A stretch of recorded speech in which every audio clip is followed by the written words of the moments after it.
efforts. So next up we have Scott Saffian from Coulomb Technologies to talk about their technology.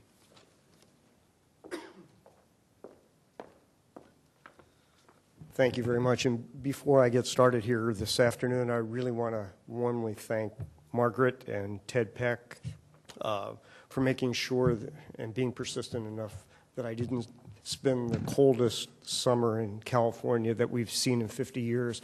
And as you can see over the weekend, I crispied up a little bit here. So I want to kind of get started, and I'm going to take a little bit different tack than both my colleagues as well as my competitors have taken.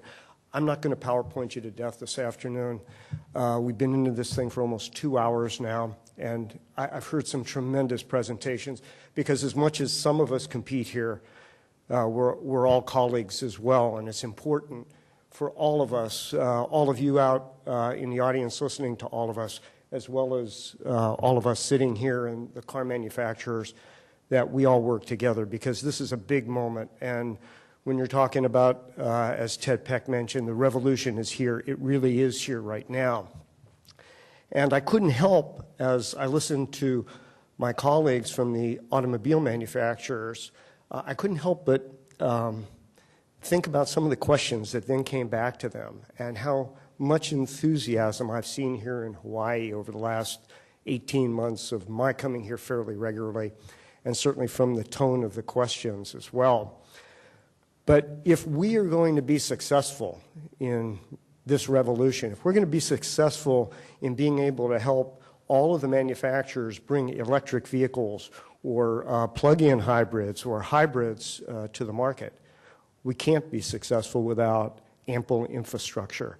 I think back to the 90s when GM brought out the EV1 and when Toyota brought out the initial RAV4 that were completely electric vehicles at that time. And the whole program failed, and I think it failed miserably for two reasons. Reason one, it failed was because there was just not enough infrastructure, or for that matter, there just wasn't the vision for the infrastructure. The second reason was clearly we hadn't reached the ouch point yet for a price, ouch point for the price of a gallon of gas. And I think these 2 points have converged over the last couple of years. So what I'd like to do for the next few moments is I want to tell you a little bit about Coulomb. And as I do tell you a little bit about Coulomb, what I want to do is I hope, if I do nothing else in the next few minutes, you will leave here with only two thoughts. And the first thought is that Coulomb is not a charging station company. We're a networking company. We're a high-tech infrastructure company. The second thing I want you to leave here with is the fact that Coulomb believes strongly in what we call a self-sustained business model. And what I mean by that is quite simply this. With as many people that are sitting here in this room right now, when we break up at some point later today, we're going to get into in most cases, our gas-powered vehicles. And we're going to either go home, we're going to go to dinner, we're going to go someplace. And many of you are going to look at your gas gauges, and you're going to realize that your tank is kind of low, and you need to refuel. And you're going to go to the gas station of your choice. You're going to pay to fill that tank up. Not the federal government, not the state of Hawaii, and certainly not HECO is going to help you pay for that tank of gas. We believe in that model. Further to that, when you fill up with that tank of gas, whether it was an individual or it was a corporation that invested their capital into the land, into the pumps, they deserve a small profit on that transaction. Again, Coulomb believes in that model. Well, as we're going through this revolution, electricity is now becoming a transportation fuel, and it needs to be dealt with as a transportation fuel. So in the Coulomb model, real quickly, and again, I think this is supposed to come out here. Real quickly, we have a number of different charging stations. There's one of ours up here in the front of the room. This, in fact, unlike some of the other ones you may have seen or seen pictures of, this is an actual working combination level 1, level 2 charging station. It also includes the latest J1772 connector. This is the only UL-approved network charging station being shipped in North America today.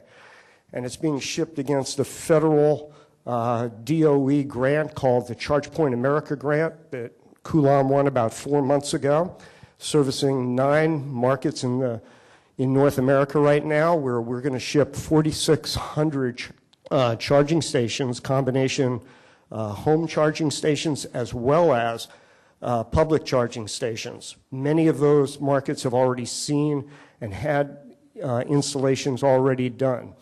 20 months ago, we shipped our first network charging station. We shipped into San Jose, California. San Francisco followed, and through 2009, we sold 700 stations.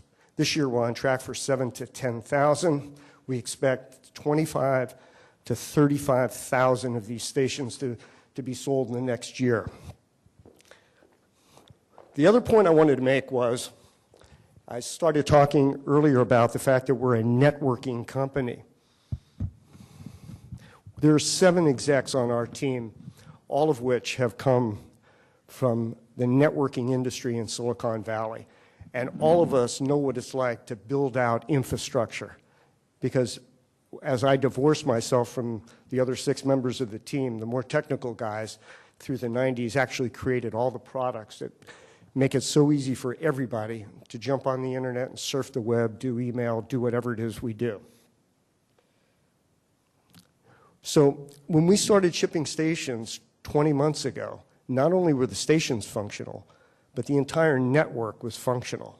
And today, we now give our customers, meaning our hosts, those folks who purchase the stations, we give them the ability to use what we call flex billing. The owner of the stations picks the way and how much they want to charge for the use of the station. The consumer pulls up to a station and has multiple options as to how to pay for the charge.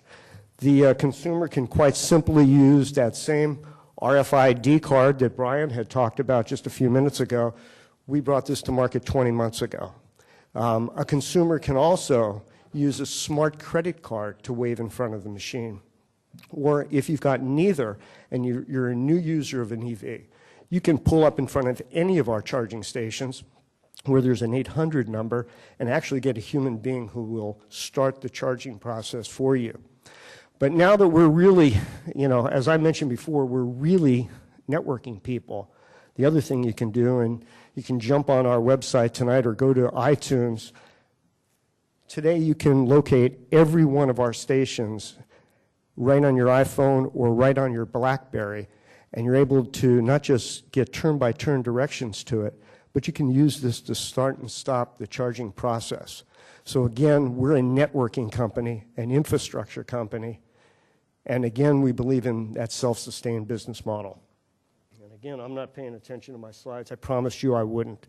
In addition to the presence that we've built in North America, we've got charging stations all over Europe right now. In Amsterdam, we're probably approaching 100 stations in the city at this moment, and we're in many, many other countries throughout Europe, Australia, New Zealand, and now moving into Asia as well.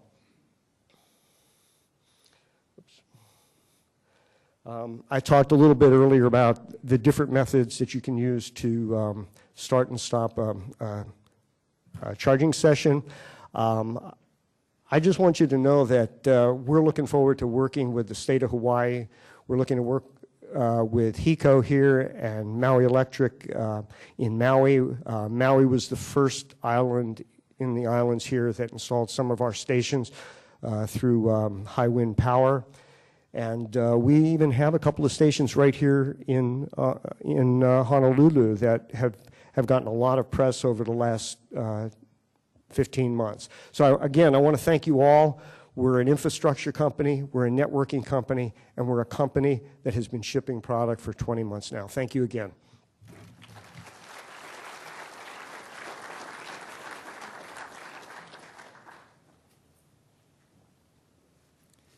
Good. Thanks, Scott, and thanks for shaking up the flow of the meeting a little bit. I think that at this time, I think we need a little bit of more energy. So